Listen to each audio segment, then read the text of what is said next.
माऊली संकुलमध्ये महाराष्ट्रातून कानाकोपऱ्यातून आलेले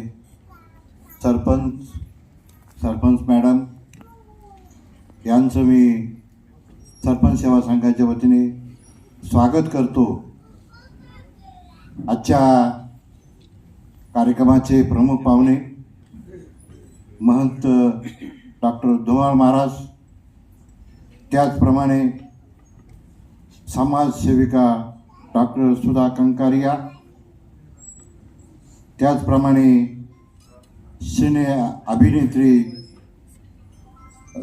रुचिरा देसाई आणि या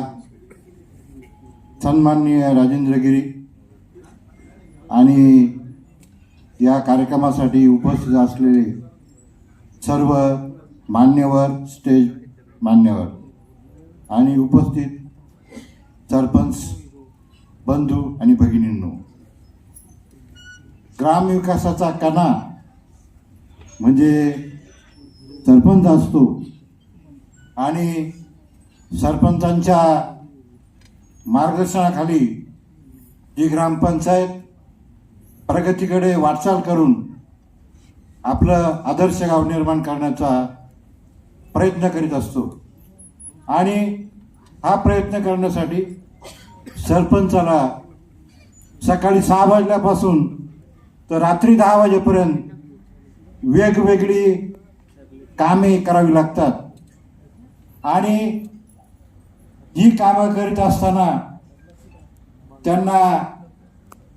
अनेक अडचणींना तोंड देऊन त्या गावामधील विविध समस्या सोडवायच्या असतात आणि म्हणून हे काम करीत असताना त्यांना मोठ्या प्रमाणामध्ये ग्रामपंचायतीमध्ये खर्च करावा लागतो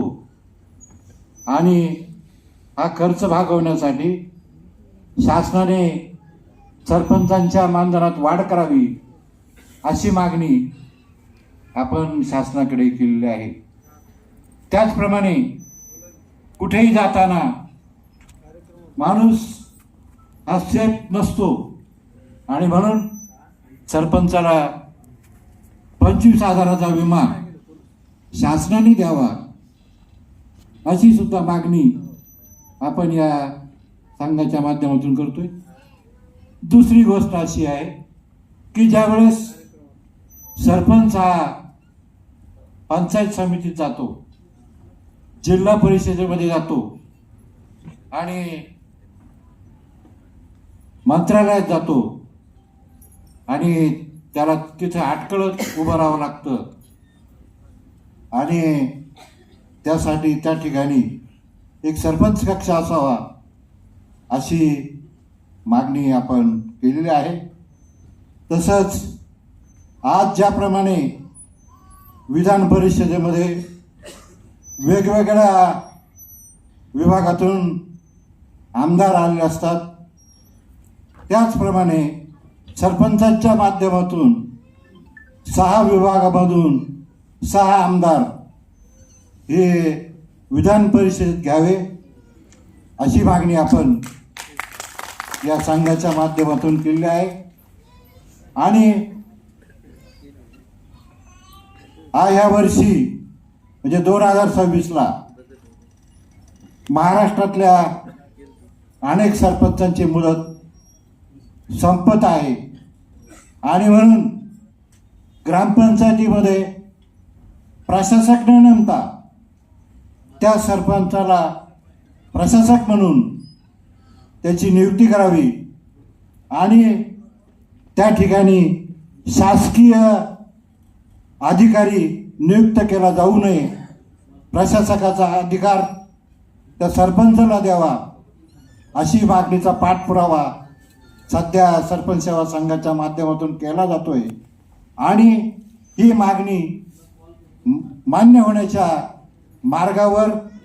असून त्या संदर्भात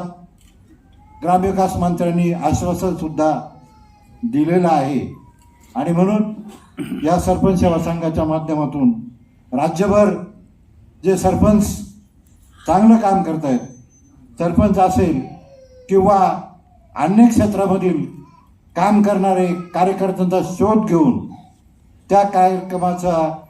कार्यकर्त्याचा प्रस्ताव घेऊन या सरपंच सेवा संघाची जी निवड कमिटी आहे त्या कमिटीच्या माध्यमातून निवड केली जाते आणि त्या निवडीनुसार हा पुरस्कार वितरण कार्यक्रम केला जातो. त्याचप्रमाणे गावामध्ये ज्या वेगवेगळ्या सामाजिक समस्या आहे किंवा ग्रामपंचायतीला जो निधी मिळतो तो निधी आज या महाराष्ट्रामध्ये जो अनुभव आलेला आहे, सत्ताधारी पक्षाच्या ग्रामपंचायतीला चांगल्या पद्धतीने निधी मिळतो, परंतु विरोधी ग्रामपंचायतीला मिळत नाही आणि म्हणून यामध्ये ही तफावत असू नये, सर्वांना सारखा निधी द्यावा अशी मागणी आपण आपल्या संघाच्या माध्यमातून करतोय. आणि म्हणून हा संघ बळकट करण्यासाठी आपण जी साथ दिली, आपण या ठिकाणी उपस्थित राहिलात त्याबद्दल आपलं पुनश्च स्वागत करतो आणि सन्माननीय डॉक्टर सुधा कांकरेजी यांनी जे आपल्याला आवाहन केलेलं आहे श्री जन्माचं स्वागत करावा, त्याची जनजागृती करावी अशी आपला सर्वांना विनंती करून मी माझे 2 शब्द संपवतो. जय हिंद, जय महाराष्ट्र.